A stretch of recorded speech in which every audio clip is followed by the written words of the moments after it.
확실히 결혼 전부터 이상하긴 했습니다. 저희는 혼전 임신으로 급하게 결혼했지만 제가 항상 기구를 사용했습니다.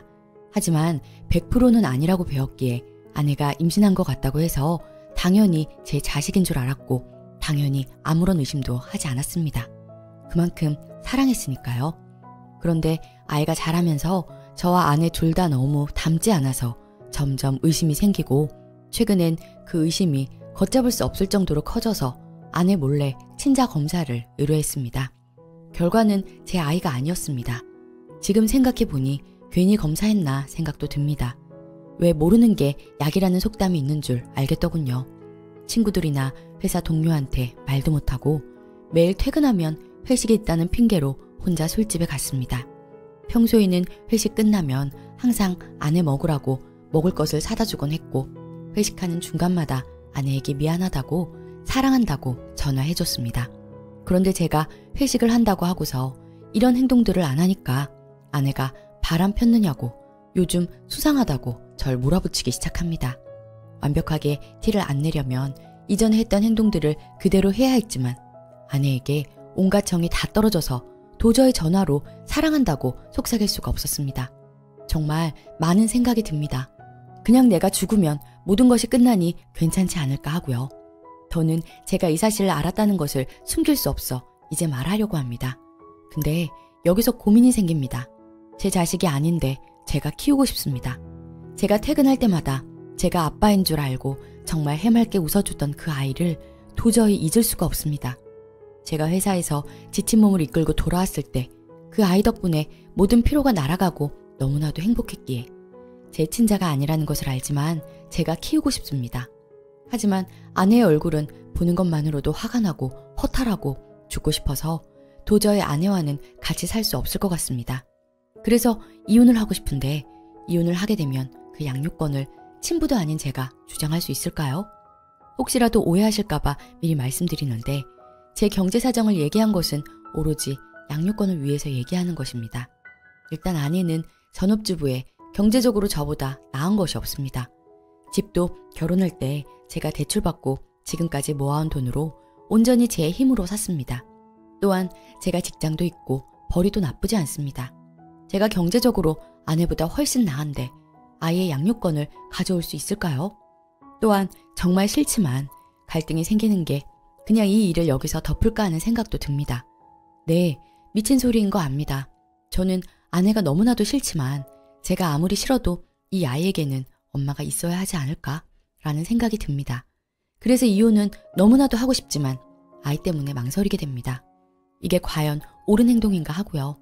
아이를 너무 사랑해서 아이를 어떻게 해서든 제가 키우고 싶지만 아내와의 이혼을 바라는 제가 너무 모순적이지 않나 생각됩니다. 정말 아이를 사랑한다면 아내의 허물도 감싸고 같이 사는 것이 맞는 것 아닐까 하고요. 그런데 그렇게 하기에는 제가 너무 괴롭고 힘듭니다. 뭐가 맞고 틀렸는지 모르겠습니다. 여러분이라면 어떻게 하시겠습니까? 제발 조언 부탁합니다. 추가. 많은 의견을 주셨는데 답변이 늦어서 죄송합니다. 이전 글의 댓글을 보고 정말 희박한 확률이 남아 병원에서 아이가 바뀌었을 가능성이 있다고 생각했습니다. 그래서 아내에게 사실대로 말하고 검사 결과를 보여주며 아내에게도 검사를 한번 해보자고 했습니다. 그러나 아내가 그 말을 듣자마자 지금 자기를 의심하는 거냐고 소리치길래 그런 게 아니라 우리 아이가 바뀌었을 수도 있으니 검사 한번 해보자고 했습니다. 그러나 아내는 말도 안 되는 헛소리라고 자기는 절대 그 더러운 검사 못한다며 그거 다 사기라고 거짓말이라고 검사가 잘못된 것이라며 그 아이는 누가 뭐라 해도 남편인 제 아이라며 소리 지르다가 집을 나갔습니다. 아이는 그 소리에 놀라 울었고 저는 지금 아이가 울다 지쳐서 잠들 때까지 돌봐줬습니다만 뭐라고 해야 할까? 그냥 하늘이 정말로 놀았습니다. 아내에게 계속해서 전화하고 있지만 지금까지도 전화를 받지 않습니다. 장인 장모님께도 전화를 해봤지만 오지 않았다고만 하시고요. 희박한 확률에 걸어보려고도 했습니다만 아내의 태도를 보아하니 정말 말 그대로 희박할 것 같네요. 그리고 댓글을 보고 난 이후로 정말 아이를 보면 아내가 떠오르기 시작했습니다. 그 밖에도 아내의 태도를 보고 이게 진짜라는 실감이 나기 시작했고 냉정하게 생각하고 노력했습니다. 그러고서 여러 가지 상황을 가정한 뒤에 아이를 보고 있으니 참으로 다양한 생각이 드네요. 아이를 보면 사랑스러운데 동시에 밉고 증오스럽습니다.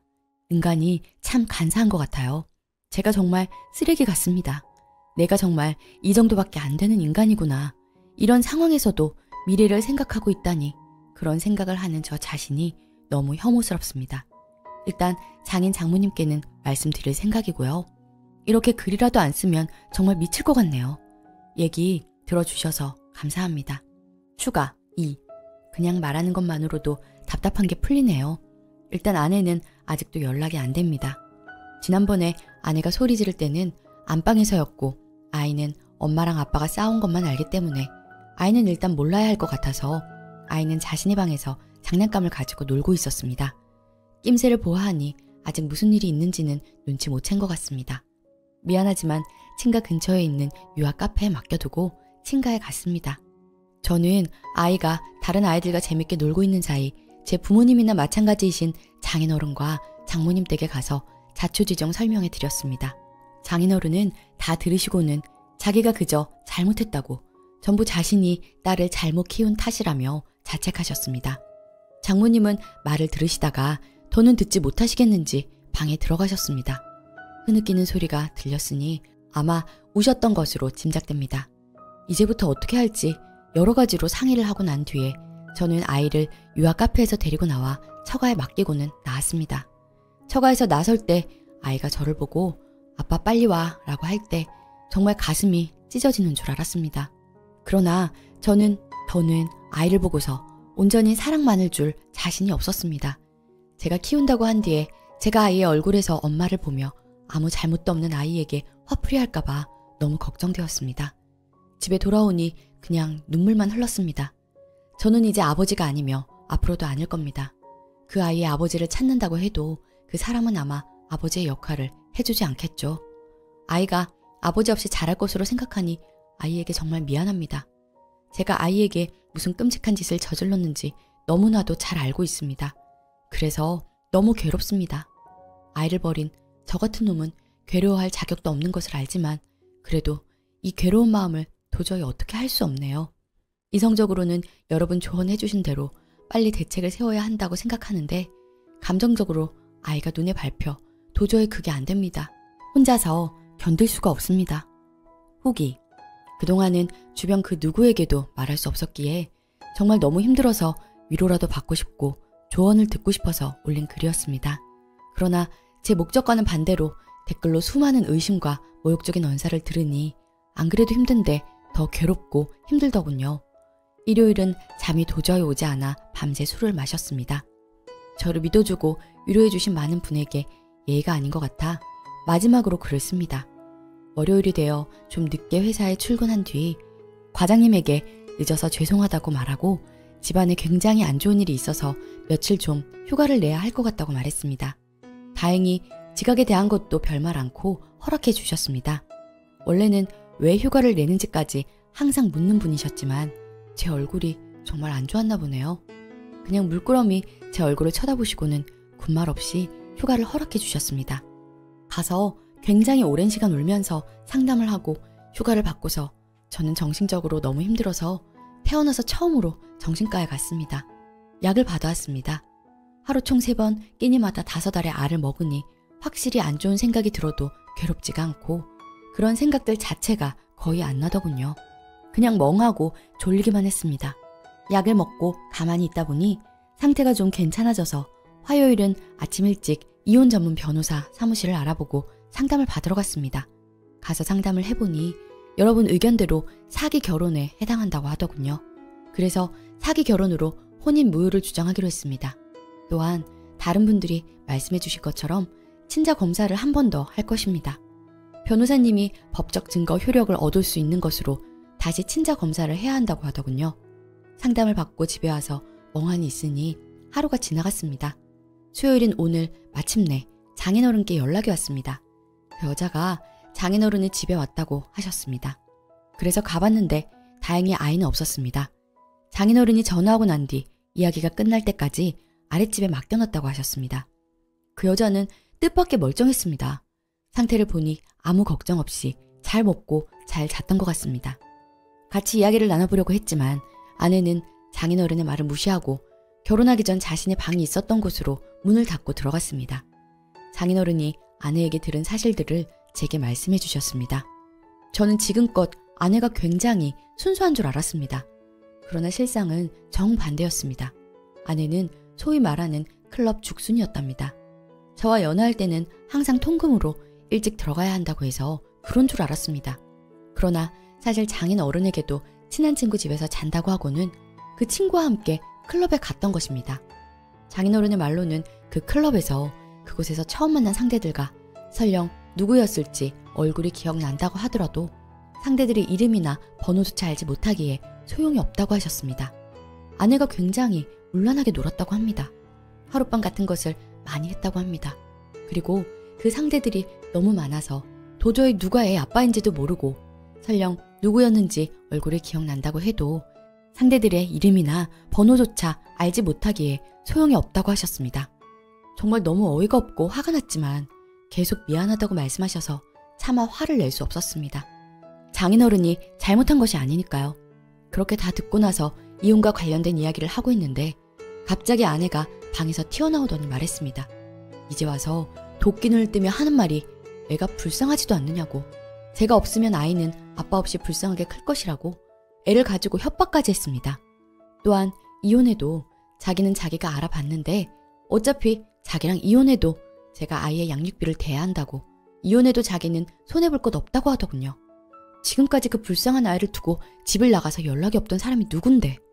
그 말을 듣고 정말 여자지만 한 대 칠 뻔했습니다. 평소에 그 온화하시던 장인어른께서는 미친 것이 어디서 망발이냐고 험한 욕설까지 하셨습니다. 그렇게 두 사람이 싸우는 동안 장모님은 더는 봐서 좋을 것 없다고 저를 이끌고 집 밖으로 나오셨고 저는 그 길로 집에 돌아왔습니다. 아랫집에 있는 아이를 만나고 갈까도 생각해봤지만 지금은 괴로워도 아이나 저를 위해서 더는 만나지 않는 것이 좋다는 생각이 들었습니다.